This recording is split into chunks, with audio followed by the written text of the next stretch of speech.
Hello everyone, welcome back.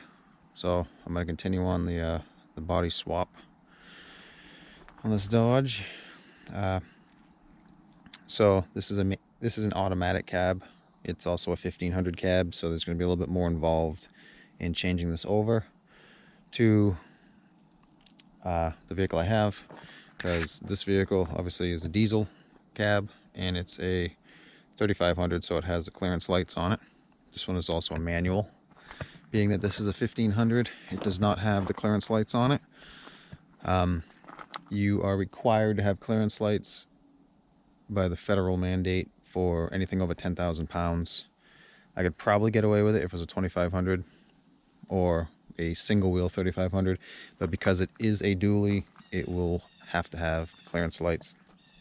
I mean, like I said, I could probably get away with it, but I'm just going to put them on because I have to paint the cab, and now would be the time. So first thing I'm going to do is we got to cut the hole in the floor for the shifter, because this is an automatic. This had the shifter knob. It didn't have the floor shifter, but you can see there is a plate in there. So that plate will just unbolt and come out, and you can bolt the regular one in there. This, obviously the shifter does not have a knockout plate in it like that. You have to cut it out. So I'm going to show you how I did it. So what I did was I took this piece of cardboard. Actually, probably easier to show you on this one. So underneath here, you can see where these brackets are. So what I did was I cut here and I notched this for those brackets. So this will slip right into where the brackets are to locate it, so it doesn't move around. So what I did was I took this one, because those brackets are the same in this vehicle. So I took this one and I slipped it into the same brackets that are on the floor there.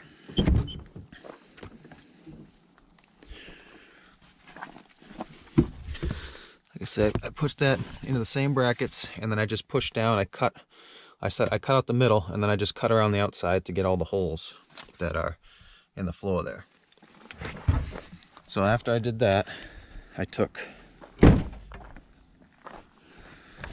this over here to this cab, and I put them in the same holes, or in the same slots, like that. And I just went around and I cut out the carpet. This kind of had a bend to it, so that is where it's supposed to be. It's just it runs like, if you hold it flat, it runs up like that. So that's how I cut the carpet out. So now the carpet's cut out. So the rubber boot that you saw over there is held into the floor here with self-tapping screws, which are just these. So underneath here, you see, I don't know if you can see, but get my hand out of there, it's not very bright, but you see the dimple right there, and then the one right there. Those are the holes to start the self-tapping screws. You also have one like here, there, and there. Those are for like the cover plates. So that's where these will start. So they basically locate in them. So what I did was I took the boot and I made this piece, which is the same thing as the outside of the boot, and it fits just into the boot. And then I poked all the holes through all the holes that are in the boot that go through these little divots. And I slipped this under here. I took two of these screws, and I pushed them through, and I held it down inside the grooves so that this was centered in the grooves by using the little divots to hold it right where it needs to be. And then I traced the outside or the inside of this hole, which should be obviously right there, and that should be the same outside diameter of the boot. And then the boot will fit in, you put the self-tapping screws in, and then you'll have your hole right where it needs to be. That's how I did that. So what I need to do is I need to cut this hole out now. I think some of my, so this was a pretty tight fit onto that boot. So it doesn't, I'm gonna basically cut outside the line. I might still have to do some trimming as well. It's just kind of a rough estimate of where it is. So what I need to do now is obviously cut that out, but this cab, or not the cab, but this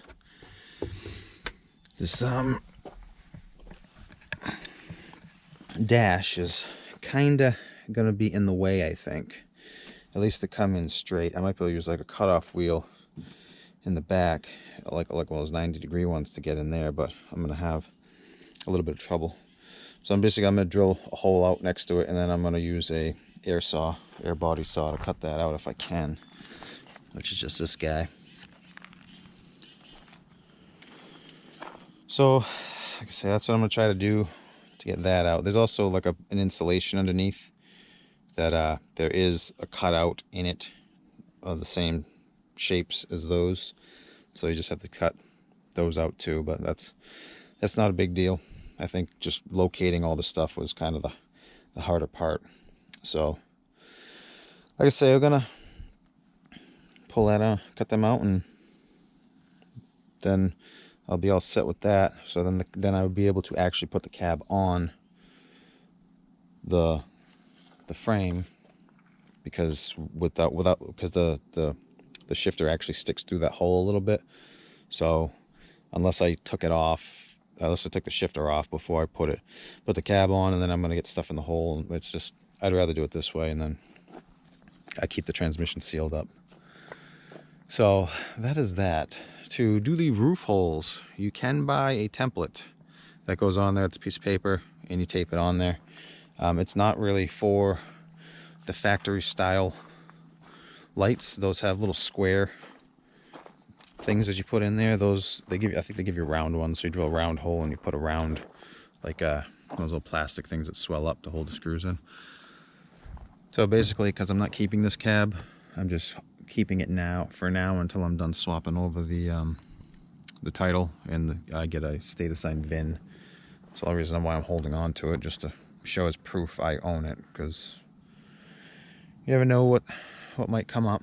So what I'm going to do is I'm going to cut the top of this roof panel off, probably like right along this ridge here, and I'm going to cut it back, and then I'm going to have my template for where the lights go, and then I don't have to worry about putting them in the wrong spot or measure and splicing. Basically, I'm just going to cut it off, stick this right on top of the other one, mark all my holes and everything, drill them out, probably file these square so I can get these plastic little insert things in them. Like I said, I don't want to put these lights on, because one, it's the hassle of drilling all the stuff, and two, it's just a leak point. I'd rather not use them, but it is what it is. I did see they make like stick-on ones that you use a remote control to turn on. I thought that's kind of neat, but so then you have to obviously keep the batteries good, and I'm just gonna put the holes in. So that's what we're gonna do.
So I'm at the point where I gotta cut the little holes in the other cab, so I gotta obviously get a template of this.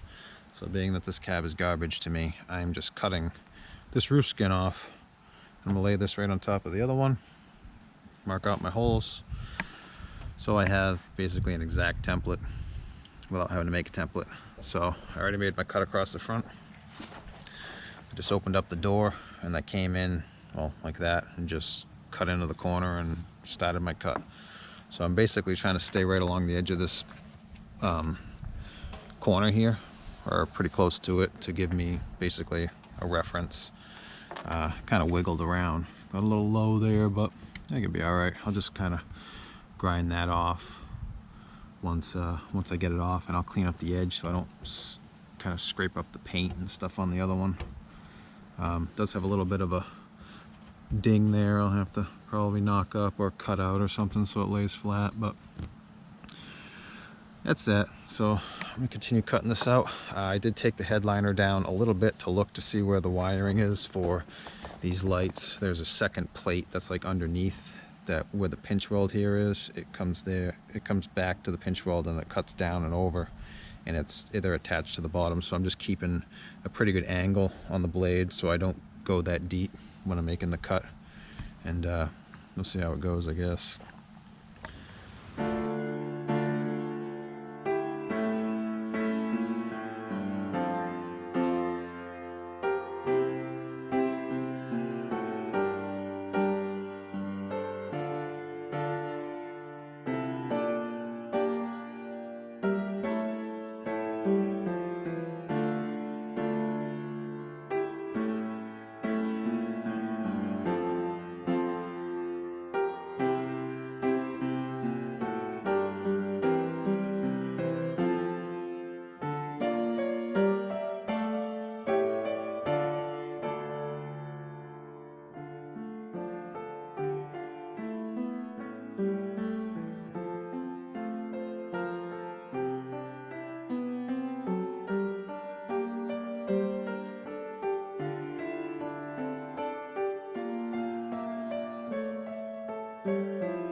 Oh, there's that. So that's up. You can see how the wiring was tucked down.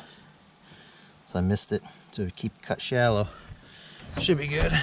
Got into that a little bit. So there were a couple of spots I was wondering why I was cutting so slow, and that's it. That's probably going through there. 2 pieces. Starting to. But anyway, so that's basically that. There's some unwanted guests in there. But anyway, so let's get this these little pieces out, cleaned up, and put on the other one and get these holes drilled and cut out. Alright, so I got this all cleaned up and placed up on top here, about where it was. So I'm gonna take some paint right there. And I'm going to just kind of spritz it over the top, hold that down as tight as I can get it so I don't get any real overspray.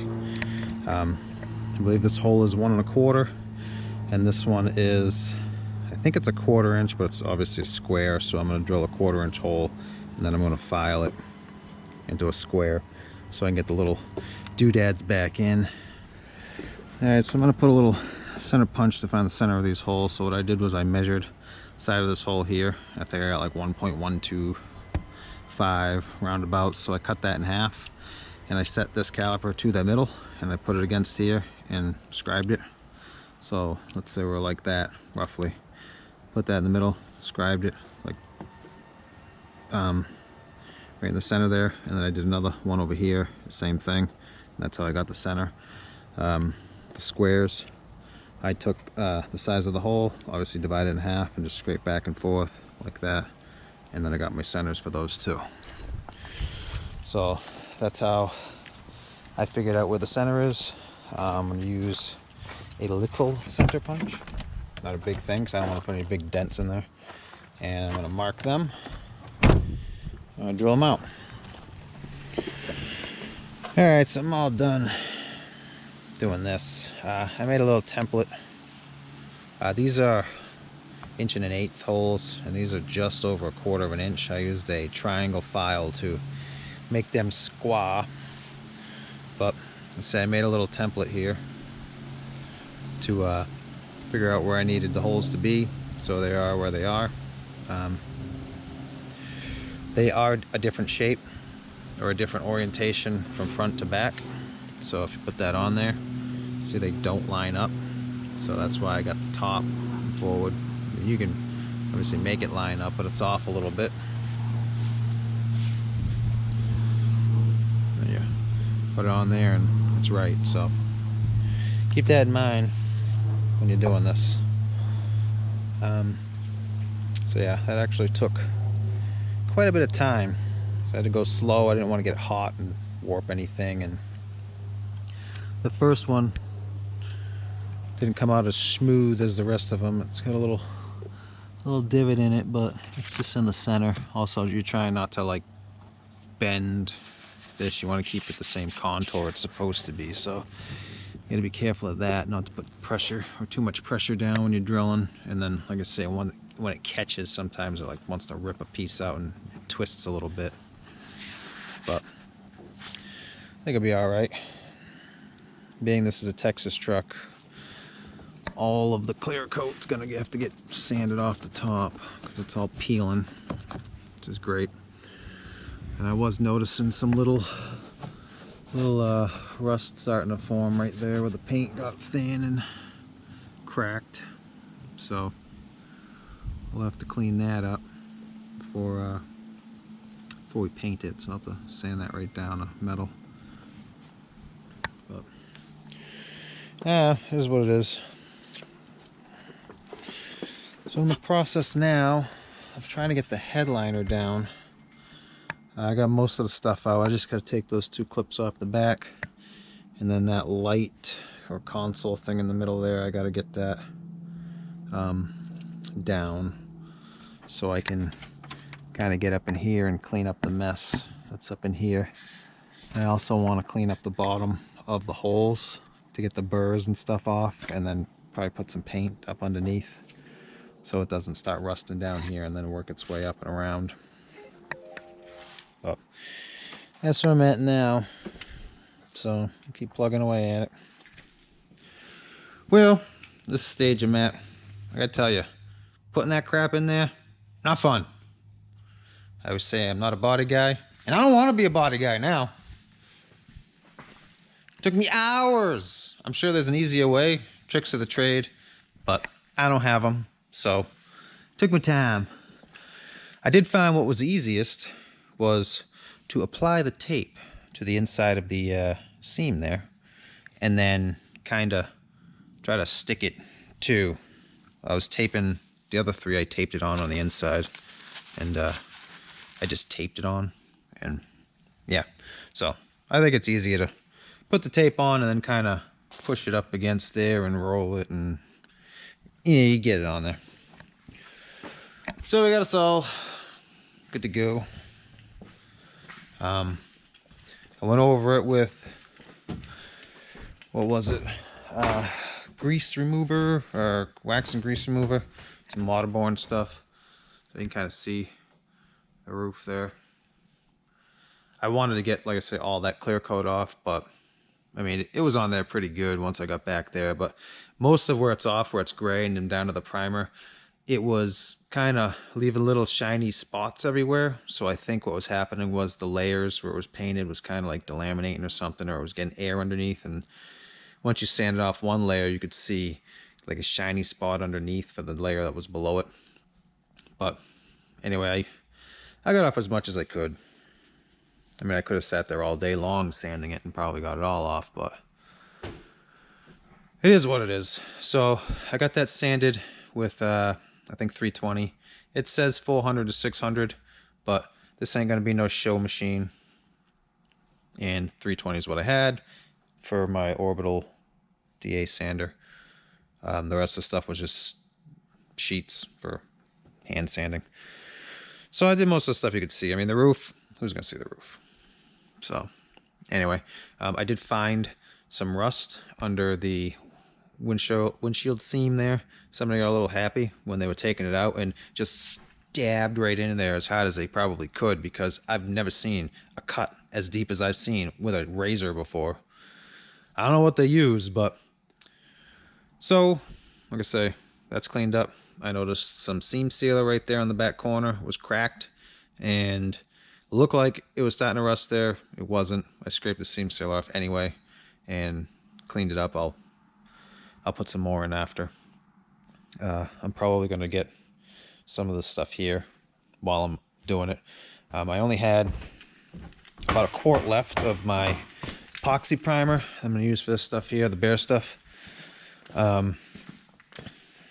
It's about at the end of its life expectancy. They say the hardener is good for up to a year after it's opened. It's been a year and like 10 days. So I was a little uneasy about it. But anyway, so I took some on a little paint brusher, and I put it right there, and it dried, so it hardened. I'm good with it. So yeah. So I'm going to get up there, I'm going to paint the roof with that. I'm going to do 2 coats probably on the roof and inside that windshield channel. And then I got to let it dry an hour per coat. And then I need to have it top coated within 24 hours to avoid sanding. So what I'm going to do is I'm going to do 2 coats, and then I'm going to immediately start painting after that. I'll probably do 3 coats of paint. As many coats of clear as I have. I only have a quart of clear, so I'm probably not going to get a ton of clear done. But at least I'll get the top half. It's going to be quite a pain. I don't know. I got this here. I wanted to try to make something. I just don't have the ability to create like a staging. I wish I could. But I do have this to get me kind of up there. And I wanted to kind of do it on the other side. I wanted to actually kind of bring it across onto this ladder. That was my initial plan, and I was going to take the little ladder that's inside there that the other end of the board's on out, but I forgot it when I taped it up, so it's in there. So now I got this thing I got to drag around, which isn't going to be fun. It's just so tall. I mean, it's got to be 7-8 feet to get to the top of that thing. I mean, I just wasn't thinking it through. Totally having it on the trailer. I mean, I got it propped up as best I could to try to get the bottom of the rocker panels there. It's just, I'm limited to what I can do. I can't really take it off and put it on stuff, and it is what it is. So I gotta work around my poor planning. So anyway, let's try to paint it. Well, I gotta say, it's on there. That's not the greatest, but my present circumstances, it's about the best I can do. Would I say I'm proud of it? It depends on where you're looking, I guess. Like, it looks alright, except for the little piece of dust there. I mean, generally, overall, I'd say, it's about as good as you're gonna get inside a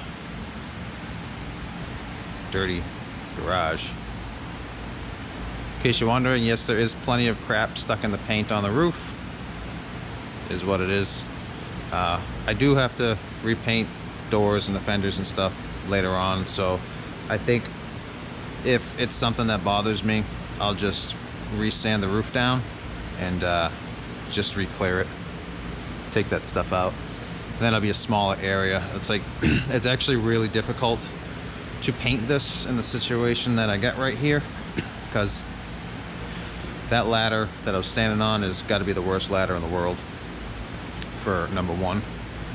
Number two, it's such a far lean, because you see, you get the trailer here, and I'm already like 2 feet away, so I could barely reach the middle. Even standing on that, I could barely reach the middle. And if I could touch the side of the cab to lean against it, it wouldn't be a big deal, but I can't touch the side of the cab, so it's like, it was a pretty big stretch to get it done. So, like I say, if it bothers me later, I'll just, like I say, I'll just sand it and then re-clear it again and take that stuff out.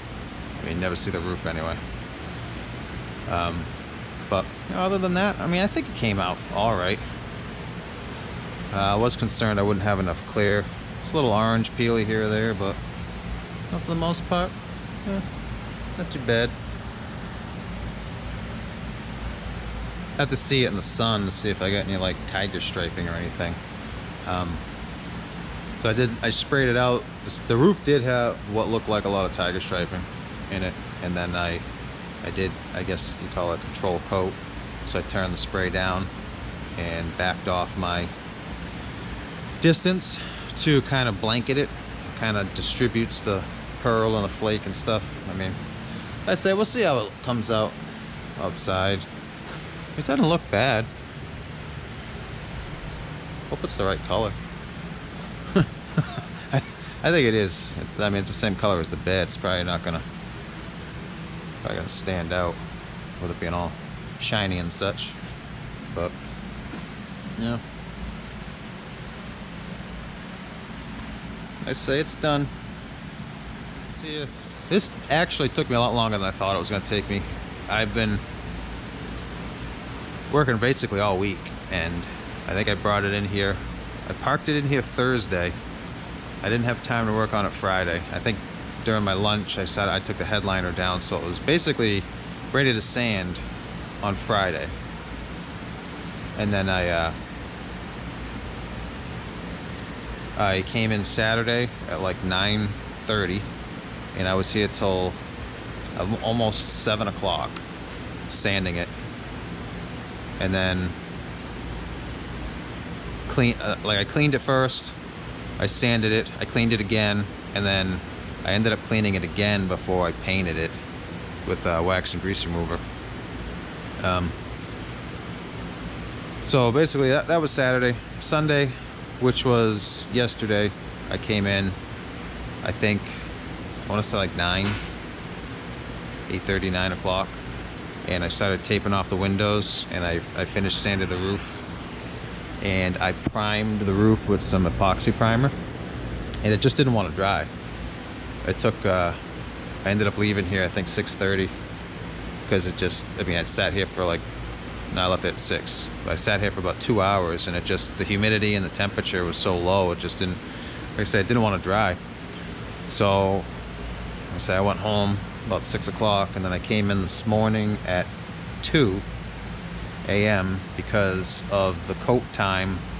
The coat window on the epoxy primer, they say, was 2 to 18 hours without sanding, so I had to get it done by 10 o'clock this morning. Obviously I have to work today, so I can't do it during work, so I had to get it done before work. So like I said, I came in at 2. It is 5 o'clock now, and I'm done painting. So I think I've been done for maybe like half an hour to an hour. I'm just kind of letting it dry and evacuating the smoke and cloud that was in this room. That clear coat, man, that stuff clouds right up. They don't have too much of trouble with the base coat, but man, that clear coat, it's like a fog. So, like I said, I did this here with the epoxy primer, because I had some left over. I still have a little bit. I want to get the inside of the holes on the bottom of the roof. But while I was here, I coated this because they put the fenders on and then they paint it. So basically this doesn't really get much paint at all on there. So while I had it off and I had extra paint, I just kind of sprayed it because the activator wasn't going to last much longer. So I just mixed up the rest that I had. I think I got maybe like a quarter of a quart left or something. So yeah, I think if I did this again, I think I'm gonna get some of that Harbor Freight scaffolding, that rolling portable one that they have, and at least have something that I can get to both sides like that, because that ladder was kind of treacherous, to be honest. Or if it had like one of those mighty ladders where you could stand on both sides, that's nice. If you're at the top and you can have one leg on each side, that wouldn't be too bad. A little giant or whatever they call the thing.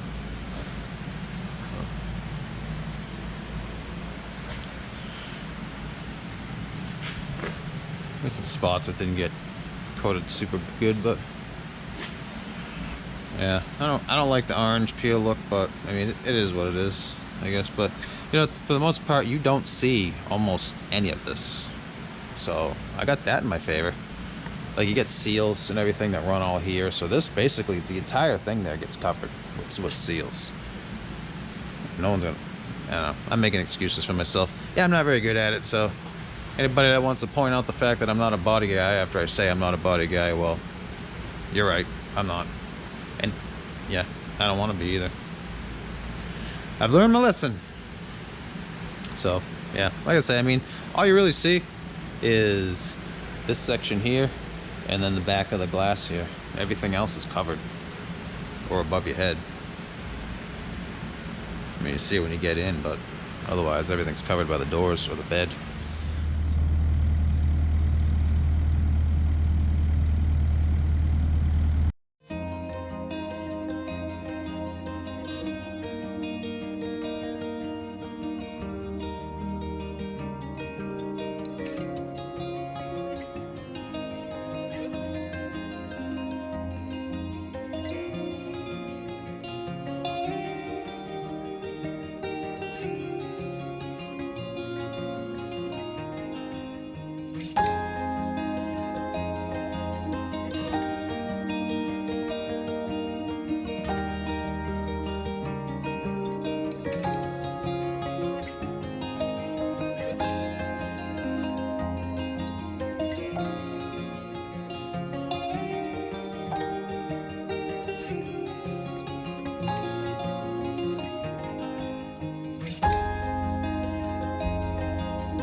Well, there's that. I got it on there without any fatalities or anything, so it's not too bad.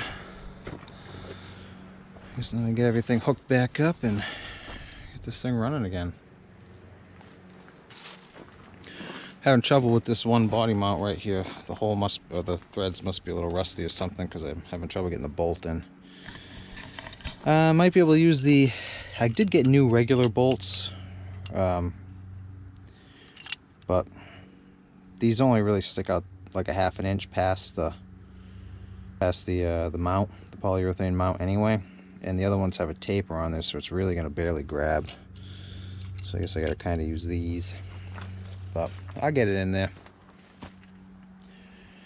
Yeah, so get this thing all moved out of the way and get the straps and such off and torque them down. These body mount bolts get torqued to 60 foot-pounds on the 3rd generation truck. The bed bolts, if you're wondering, get torqued to 80 foot-pounds as per the 2003 Dodge Ram manual. I don't know if they changed it over the years, but in that manual, that's what they are. So let me get the stuff off and get it all bolted down.